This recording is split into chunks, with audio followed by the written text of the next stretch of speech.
बिस्मिल्लाहिर्रहमानिर्रहीम। अस्सलाम वालेकुम नाज़रीन, आज मैं बनाऊंगी ब्रेड पकौड़ा। इसकी भी रेसिपी बहुत ही आसान है। आजकल बारिशें भी हैं तो दिल करता है पकौड़े वगैरह खाने को, तो चले ये मज़ेदार से स्नैक बनाते हैं और नहायत आसान तरीके से। यहाँ पे मैंने ब्रेड के स्लाइस लिए हैं, ये तकरीबन 5 स्लाइस हैं। अब इन स्लाइस को मैंने दो दो करके ना दरमियान में से काट लेना है। इसके स्लाइस हम छोटे चौकोर की शक्ल में काट लेंगे। ब्रेड के ये पकौड़े बहुत ही आसानी से और बहुत जल्दी बन जाते हैं और बहुत ही कम चीज़ों से, और इसमें ऑयल भी इस तरीके से बहुत कम लगेगा। यहाँ पे मैंने इसकी तमाम स्लाइस को करके टुकड़ों में काट लिया है। अब इसके लिए जो हम दूसरी चीज़ें लेंगे, उसके लिए मैंने 1 कप बेसन लिया है। यहाँ पे वो उसको छान लेंगे। इस मौसम में लाजमी ये बेसन वगैरह को जब भी आप इस्तेमाल किया करें तो छान के किया करें। और साथ ही 1 कप मैंने मैदा ले लिया है। ये दोनों चीज़ें बराबर बराबर मैंने ले ली है। यहाँ पे इसको भी मैं छान लूँगी एक बाउल के अंदर। यहाँ पे अब मैं लूँगी साबुत सूखा धनिया है, ये मेरे पास 1 टेबल स्पून है। इसको हाथों पे अच्छे से रगड़ के मैंने इसके अंदर डाल दिया मसल के इसके अंदर। तो साथ ही इसके अंदर अजवाइन है, ये 1 टीस्पून है, ये भी इसके अंदर मैंने शामिल कर दिया है क्योंकि ब्रेड पकौड़ा बना रहे हैं तो ज़ाहिर है कि थोड़ा सा ये चीज़ें डालने से इसके अंदर टेस्ट बहुत मज़े का आएगा। और साथ में 2 टीस्पून मैंने नमक शामिल कर दिए हैं यहाँ पे। और यहाँ पे अब मैं इसके अंदर डालूँगी पिसी हुई सूरज मिर्च है, ये 1 टीस्पून है, ये भी इसके अंदर शामिल कर दिया है। और साथ में अब इसके अंदर जाएगी कुटी हुई मिर्च, ये भी 1 टीस्पून है, वो इसके अंदर अब हम शामिल करेंगे।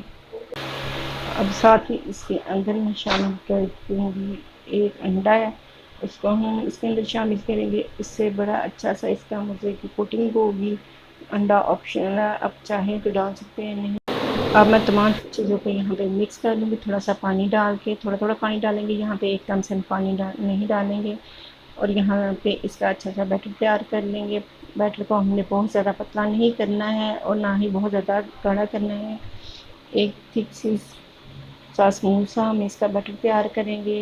ये बिल्कुल ऐसा होना चाहिए। इसको मैं तकरीबन 5 मिनट के लिए रख दूँगी ताकि ये अच्छे से सेट हो जाए। एक पैन ले लिया है, इसके अंदर मैंने ऑयल डाल दिया है और इसको दरमियानी आंच पे गर्म कर लेंगे। बहुत ज़्यादा तेज़ आंच नहीं करेंगे हम फ्राई पैन के नीचे। और अब इसकी कोटिंग कर देंगे हम। ये वाली कोटिंग जो हमने इसकी तैयार की है, इससे ब्रेड के अंदर जो ऑयल वगैरह चला जाता है, बहुत ज़्यादा ऑयली पकौड़े बनते हैं, इस तरीके से बिल्कुल भी नहीं बनेंगे। ये अंदर से बिल्कुल ऐसे ड्राई ही रहेंगे। और यहाँ पे मैंने स्लाइस को डालना शुरू कर दिया, एक एक करके हम तमाम स्लाइसेस को इसके अंदर पैन के अंदर डाल देंगे और तकरीबन दरमियानी आंच पे इसको ब्राउन करेंगे ताकि ये अच्छे से पक जाए।